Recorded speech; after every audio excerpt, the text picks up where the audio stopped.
Okay, so it's officially my last day in Sayulita. I'm literally getting on the bus in 2 hours. So I wanted to sit down really quickly and talk through some of the pros and cons of Sayulita after being here for 2 weeks, because there were quite a few things that surprised me, things that I kind of wish I knew about before coming here. So I just wanted to quickly make this video to let you in on a few things that I think you should know about before coming to Sayulita. So for a little bit of context, I travel full-time, primarily solo, and I'm going to be traveling through Mexico for the next like 3 months or so. I also work online, so I need to, be places that have really good internet, good places to work. So that's sort of the lens that I'm looking at Sayulita through. So if you're traveling solo or you work online, this is going to be a really helpful video for you. But if you're also just coming here on vacation, this will also have some really great information that you should definitely know about. Okay, so starting off with the pros, there are so many amazing things about Sayulita. I'm going to try and kind of fit everything in and not talk too long. But I'd say one of the top things about Sayulita is it's really accessible. It's very easy to get here, especially if you're coming from, out of the country. There are direct flights to Puerto Vallarta from a lot of places in the States and in Canada and other, cities throughout Mexico and Latin America. And it's about an hour taxi ride to Sayulita from the airport, or like an hour-and-a-half bus ride. So it's really easy to get here, which is why there are a lot of tourists. I'm going to touch on that later. I'd say the second big pro about Sayulita is it is a fantastic place for solo travelers, maybe people who haven't ever traveled solo before, who want to kind of get introduced to it, or for people who don't have a lot of experience traveling through Mexico. It's such a great introductory place for both of those things. I felt extremely safe here as a solo female traveler, walking around at night, absolutely no issues whatsoever. The only thing that I've heard about that happens here is sometimes people will like pickpocket or like steal things out of your purse, so just keep an eye on that. Other than that, I have felt incredibly safe here, and there are so many other solo travelers that feel the same. And that kind of leads me into the travel community that you will find here. There are so many backpackers, people that are here for a few weeks or even a few months at a time. I have found it so easy to meet people. I have made some of my closest travel friends on this trip. It's actually insane. Hi! Aww. This is one of my friends that's still recording. Oh. I was just talking about all the friends here. I love you. There are events going on here literally every day, every night, so you will have absolutely no issues making friends if you put yourself out there and go to those events, as well as staying in hostels. So I am staying at my sister's house, which is an all-female hostel, and I absolutely love it. If you are a solo female traveler and really enjoy yoga and wellness stuff, they have yoga classes twice a day up here on the deck where I'm filming. Another great hostel here is El Viajero. They actually have a ton of really fun events going on all the time. They have salsa classes, they sometimes have like music things and raves. There's also a Selena here, which I've done some work at. I'll touch on that later when I talk about the internet. And I've also heard good things about La Redonda, so that's another hostel to look into. Another pro is that despite being quite a small town, Sayulita does have pretty much all of the essentials that you need in terms of like pharmacy items, toiletries, medicine, groceries. They pretty much have it all, which isn't always guaranteed in a small town, so that is something that I noticed. And the food here is so good. It is pricey a lot of the time. I'll touch on that later in the cons section, but you will have no shortage of different restaurants to try. There's tons of really good tacos. That's actually a really good budget-friendly option. I love El Pastor Diaz. They have really good tacos, even vegetarian options for me. I usually get the vegetarian tacos. I get 2 with cheese and it's 50 pesos, so great budget-friendly meal that I get all the time. And they have a ton of vegan and vegetarian options as well. So lots of smoothie and juice cafes, and pretty much every restaurant you go to will have like a vegan or vegetarian option. And I touched on this a little bit, but if you're into wellness in any way, yoga, breath work, new moon ceremonies, spirituality, there is a huge scene for that here. So pretty much every day you can find different yoga classes, workout classes all over town. My sister's house is a great place for that. I did an ecstatic dance the other day with my friend Kendall, who led it. It was amazing. If you're into that at all, there is no shortage of, opportunities here for that. And then on the other hand, if you're also into nightlife and partying, there is no shortage as well. There are lots of vacationers in Sayulita, so pretty much every night there are street performers. The bars are always poppin'. There's live music all over the place. Some really great bars that I really enjoyed were El Atico, Los Suaves. I've heard great things about Bar Escondido. And then going along with that, there are also a ton of salsa classes and salsa dancing here too. It's a great scene if you're trying to learn how to do that. So yeah, there's a lot of free classes that you can find. There's one at El Viajero. Every Wednesday night is salsa night at Selena. So they have like a class at 8 o'clock, and then after that everyone's just salsa dancing it up, and it's great. So that's a really fun part of the nightlife here as well. And then then of course I couldn't go without mentioning the surf here. Sayulita is known for having really good waves for surfing, whether you're a beginner or a pro. So depending on the beach that you go to, you can get really small waves, you can get really big waves. So yeah, definitely ask around. And there are so many people renting surfboards, you know, at my sister's house they do, as well as surf lessons. I haven't done any surf lessons here myself, but I have heard from a lot of beginners that it can be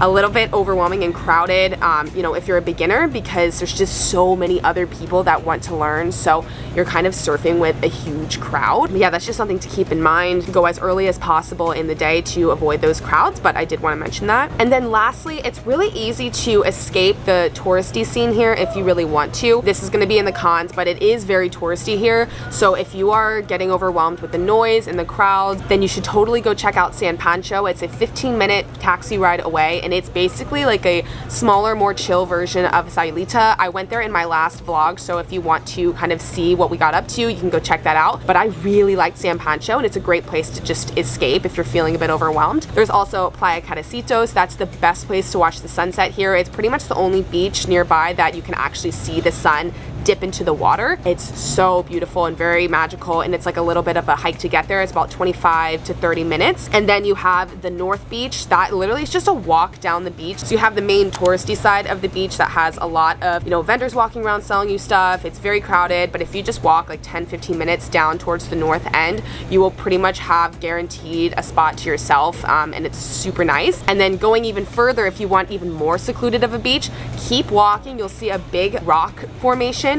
You just have to walk over those rocks. There's like a mini trail, walk through the jungle, and then you basically like crawl through this cave at low tide. Make sure you go at low tide, and you will end up at Playa Malpasos, which is amazing. It's such a beautiful beach. I wish I went there more. We went there at sunset once and it was so beautiful, but that's an amazing beach if you want to have like a really secluded, nice time to yourself. And actually, if you keep walking north more, you can actually make it to San Pancho. So it's about like a 2-hour hike to get there. So that could be a fun day trip as well. All right, so the cons of Sayulita, I'd say the first thing that kind of is like an umbrella is just how touristy it is here. So lots of tourists inevitably lead to a few major negatives. Number one being it's extremely crowded in the main area of Sayulita, especially on the weekends. It's insane. I actually don't really like to go out on the weekends here. I tend to stay in, have a chill night, or go have a day trip to San Pancho or something on the weekends, and then I like to go out during the week. Wednesday nights are really fun because it's salsa night. It's a little bit less insane, but yeah, the crowds here are kind of ridiculous, especially on the beach. It's also so freaking loud, especially on the main road. So at my sister's house, I'd say that's really my only main con, is it's right on the main road. So starting at like 7-8 o'clock in the morning, you have trucks roaring by, you have motorcycles, you have these cars that have speakers going off selling you potatoes, and the roosters, which that's fine, whatever, I'll give the roosters a break. But like I said before, it isn't super hard to kind of get out of the main road area and get into a little bit quieter of a spot. So just keep that in mind when you're looking at accommodations. If it's located on the main road, it's gonna be really loud, but if you just go off a few side streets away, the volume dramatically decreases. And then of course, because there's lots of vacationers and tourists here, the prices are pretty inflated in pretty much everywhere here. The restaurants are really expensive for the most part. Cocktails at like a nice place are like 10 to 12 US. It's not as expensive as like the US or Canada, but you know, if you compare it to other smaller beach towns throughout Mexico, it's definitely more expensive. And that definitely includes shopping. The shops here are pretty much the same, sometimes more expensive than shops in the US, because most of them are like locally made boutiques. So it makes sense why they're expensive, because a lot of these are like locally woven and locally sourced, which is awesome. So yeah, definitely support these places if you want, but yeah, just don't expect to come here and be able to do a ton of cheap shopping unless you go to like the thrift store or a local market or something like that. And then the last main con that has to do with tourists is the ATMs here often can't keep up with the amount of people trying to pull out cash. Most places here don't take card. I say most, some do. Like a nicer restaurant will oftentimes take card, but don't bank on that. Make sure you have a lot of cash on hand. So if you need to pull out cash, do it in Puerto Vallarta if you're flying in, do it in a major city, or go during the week, because starting on like Thursday and Friday, people are pulling out cash for the weekend, and a lot of the times the ATMs are out of service and you like literally cannot get cash, including at the bank. There's a bank over on the north end, and a lot of the times all of the ATMs are down there. So it's kind of a gamble. You kind of gotta go on the right day, right time. So just keep that in mind and don't wait until you have $0 to go to the ATM. Now, the last major con I've noticed after staying here in Sayulita is that people are getting sick here a lot more than normal. There are a couple reasons for that. Number one is certain parts of the beach, if you go in the water, people are getting sick pretty much directly from the water, and people are really talking about this. So I did just kind of want to let you in, because I pretty much avoided the main beach at all costs. I didn't go in, I don't really know what it's called. It's Sayulita Beach, and it's where all of the people are essentially. That area of the beach can be a little iffy with the water, especially after it's rained. So if there's been a big rain, I would avoid going in the water over there. But yeah, I went in Playa de los Muertos and it was great. The water's fine there. Playa Caricitos is beautiful and amazing, highly recommend. And then the north end of the beach, that is perfectly fine. Playa Malpasos as well. So yeah, depending on when you're watching this, it may or may not still be relevant, but I did just want to note that because a lot of people are getting sick in the hostel. The second thing is that norovirus is pretty rampant here. It basically is the stomach bug.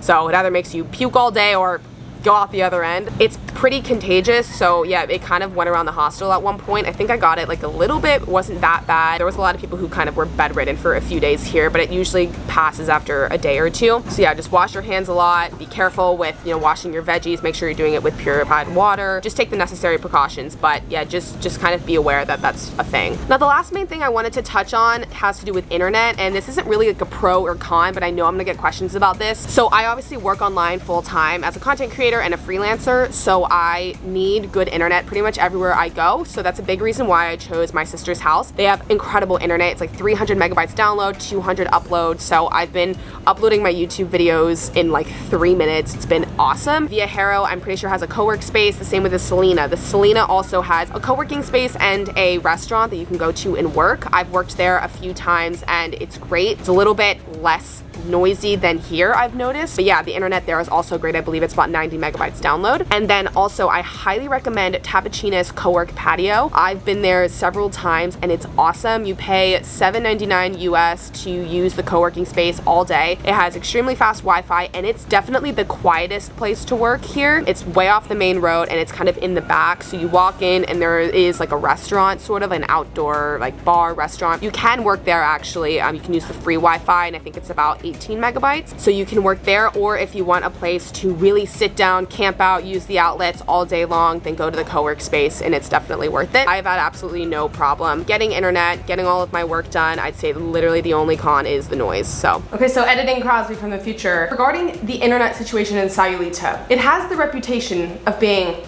absolutely horrible. Don't go there if you need internet, blah blah blah. I'm kind of in the middle because while there are definitely spots to work, so the ones that I listed are pretty solid. I never had any issues myself with the speeds, the reliability, it was always fine. But the day that I left, the entire town had an internet blackout. It was on Sunday, so at least it wasn't during a work day, but that is a possibility just because the infrastructure isn't amazing. It's just one of those things that can happen periodically. I'm not claiming that Sayulita is like peak place for internet, but you can get it if you need to. So just wanted to put that out there. But yeah, overall, I have been very pleasantly surprised by Sayulita because when I was in Guadalajara, I did hear from a lot of people like, oh, it's so expensive, it's so touristy, and I was just like, oh my god, is 2 weeks gonna be too much? Am I gonna get sick of it? And I will say when I arrived, I was a little bit overwhelmed with the noise and the dust and all of those types of things, but I've really felt so at home here these past few weeks. I have such a great routine. I have amazing friends that I've made, and every night is just a new adventure, whether we're going to salsa, we're going to try a new restaurant, going to a new bar, or doing a cool ecstatic dance or yoga. So yeah, it's been such a great experience, and I do highly recommend it for anyone who either wants to come on a fun beach vacation or for any full-time solo travelers who want to come experience